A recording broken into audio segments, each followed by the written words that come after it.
কেমন হবে বলুন তো যদি একটি মেয়ে মরার 6 মাস পর ফিরে আসে। হ্যাঁ, আজকে আমরা এমন একটি মুভি এক্সপ্লেন করতে যাচ্ছি। তো চলুন শুরু করা যাক।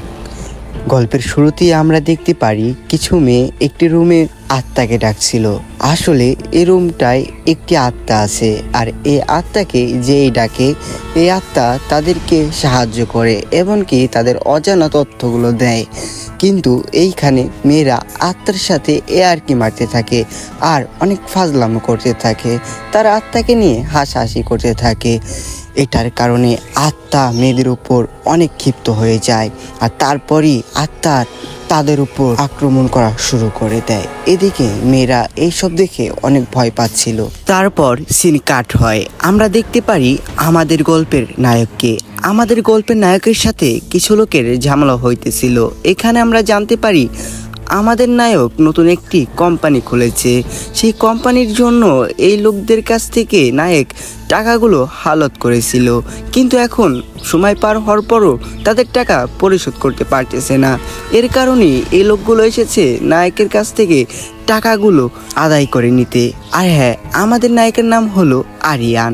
তো আরিয়ানের ব্যাপারে আমরা আরও কিছু জানতে পারি যে আরিয়ান অনেক নেশায় আসক্ত, যেমন ড্রাগসের, এবং কি সে অনেক জুয়া খেলে। তো এই কারণে সে আরও অনেক ঋণ হয়ে গিয়েছে, আর সে নতুন একটি কোম্পানিও খুলেছে। সেই কোম্পানিটাও ভালো যাচ্ছে না। তো তারপর আমরা দেখতে পারি সেইখানে আরিয়ানের গার্লফ্রেন্ড আসে, আর আরিয়ানের গার্লফ্রেন্ড এসে লোকদেরকে পাওনা টাকা দিয়ে সেইখান থেকে বিদায় করে দেয়। তো তারপর আমরা দেখতে পারি আরিয়ান এবং তার বন্ধুদের সাথে অফিসে তাদের মধ্যে ঝামেলা হইতেছিল, কারণ তাদের কোম্পানি একদমও ভালো যাচ্ছিল না।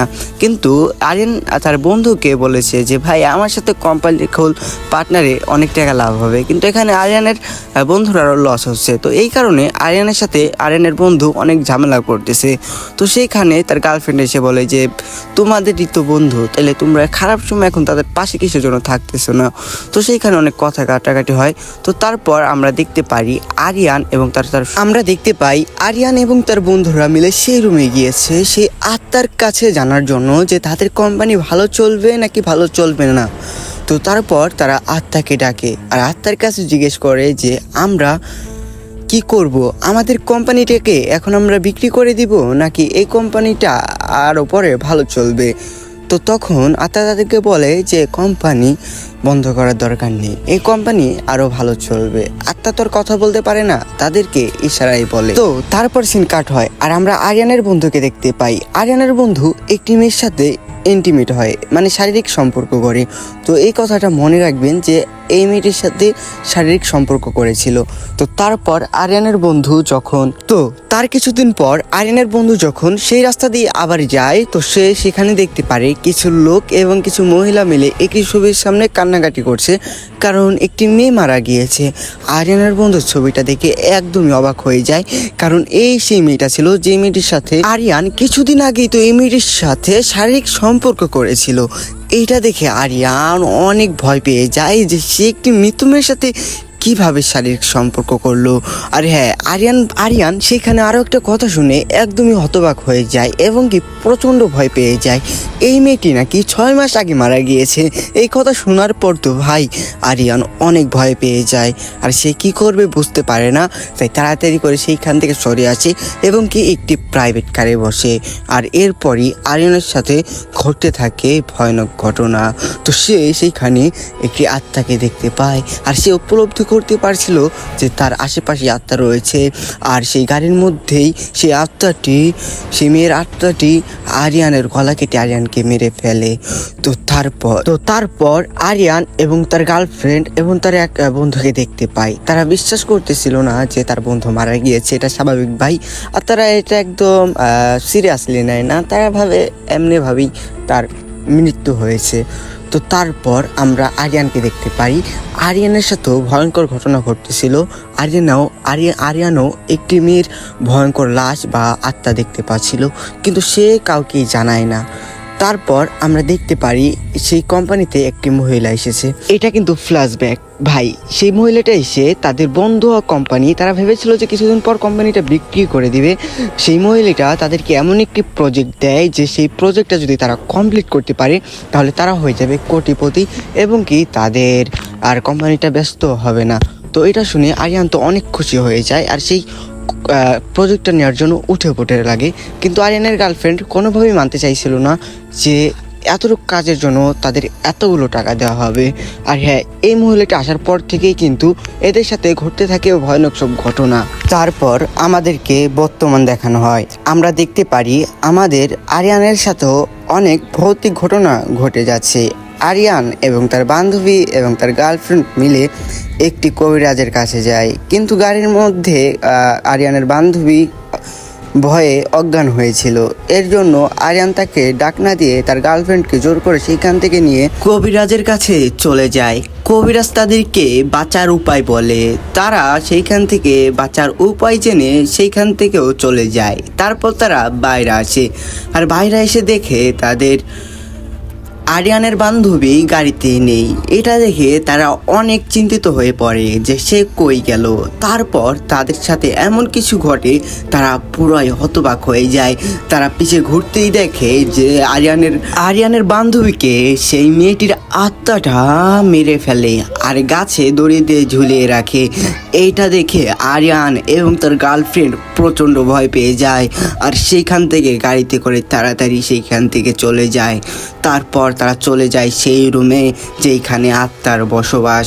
কবিরাজ তাদেরকে যে উপায়টা বলেছিল সেটাও হলো আত্মার সামনে যে তাদেরকে গলায় দড়ি নিতে হবে এবং কি তাদের দম বের হতে হতে দড়িটা কেটে দিতে হবে, তাহলেই সে আত্মাটা বুঝবে যে তারা মারা গিয়েছে এবং কি আত্মাটা সেইখান থেকে চলে যাবে।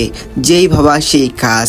প্রথমে আরিয়ানের গার্লফ্রেন্ডকে আরিয়ান গলায় দড়ি দিয়ে ঝুলিয়ে পড়ে। এদিকে আরিয়ানের গার্লফ্রেন্ড মৃত্যু যন্ত্রণায় ছটফট করতে থাকে। একদম শেষ মুহূর্তে আরিয়ান দড়িটা কেটে আরিয়ানের গার্লফ্রেন্ডকে বাঁচিয়ে ফেলে। এখন যেই টুইস্টটা হতে যাচ্ছে সেটা দেখলে ভাই তোমার মাথা পুরাই ঘুরে যাবে, কারণ যেটা হওয়ার ছিল সেটা হবে না, আর যেটা হওয়ার না ছিল সেটাই এখানে হয়। তুমি দেখা পুরাই অবাক হয়ে যাবা। তো তারপর আরিয়ান তাড়াহুড়া করে গলায় দড়ি নেয় আর আরিয়ানের গার্লফ্রেন্ড সেটা কাটার জন্য নিচে থাকে। তো আরিয়ানের এদিকে ছটফট করতে থাকে, আরিয়ানের আরেকটু হলেই মারা যাবে। কিন্তু এইখানে আমরা আরিয়ানের গার্লফ্রেন্ডের ভয়ানক একটা রূপ দেখতে পারি যে আরিয়ান পিছনে মৃত্যু যন্ত্রণায় ছটফট করছে, কিন্তু আরিয়ানের গার্লফ্রেন্ড তবুও রশিটা কাটছে না। আর এমনকি আরিয়ান শেষ পর্যন্ত যন্ত্রণায় মারা যায়, তারপরও আরিয়ানের গার্লফ্রেন্ড রশিটা কাটে না।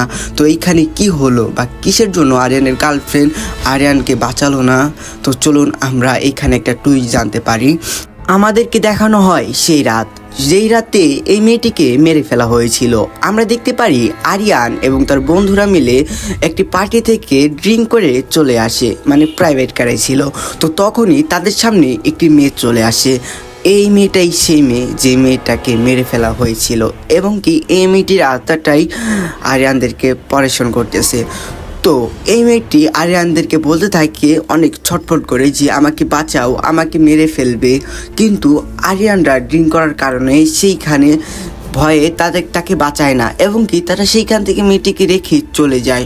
তখনই আমরা দেখতে পারি কিছু গুন্ডারা এসে সেই মেয়েটিকে ধর্ষণ করে নির্মমভাবে মেরে ফেলে। তো এইখানে আমরা জানতে পারি সেই গাড়িতে আরিয়ানের গার্লফ্রেন্ড ঘুমিয়েছিল, সে কিছুই জানে না। তো এই কারণে হয়তো বা আরিয়ানের গার্লফ্রেন্ড ওই মেয়েটির আত্মাকে দেখে নাই, কিন্তু আরিয়ান এবং তার বন্ধু বান্ধবরা সবাই ওই আত্মাকে দেখেছে এবং কি তার হাতে মারাও গিয়েছে। এইবার পালা আরিয়ানের।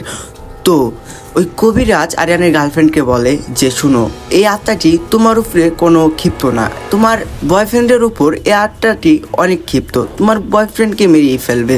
আর তুমি যদি এটাকে বাধা দিতে যাও তাহলে তোমাকে মেরে ফেলবে। আর এটা আমি মিছে কথা বলেছি যে এই কাজটা করার পর তোমাদেরকে ছেড়ে দিবে, তোমাকে এমনিতেই ছেড়ে দিবে, কিন্তু তোমার বয়ফ্রেন্ডকে আত্মা মেরে ফেলবে। আর তুমি যদি বাধা দাও তাহলে তোমাকেও মেরে ফেলবে। তো এই কারণেই আরিয়ানের গার্লফ্রেন্ড আরিয়ানকে বাঁচায়নি। আর আমি তো ছোটো থেকে বলেছি যে আরিয়ানের ছিল বিভিন্ন ধরনের নেশা, যেমন জুয়া খেলা, ড্রাগস নেওয়া। এই কারণে আরিয়ানের গার্লফ্রেন্ড আরিয়ানের উপর অনেক ক্ষিপ্ত ছিল।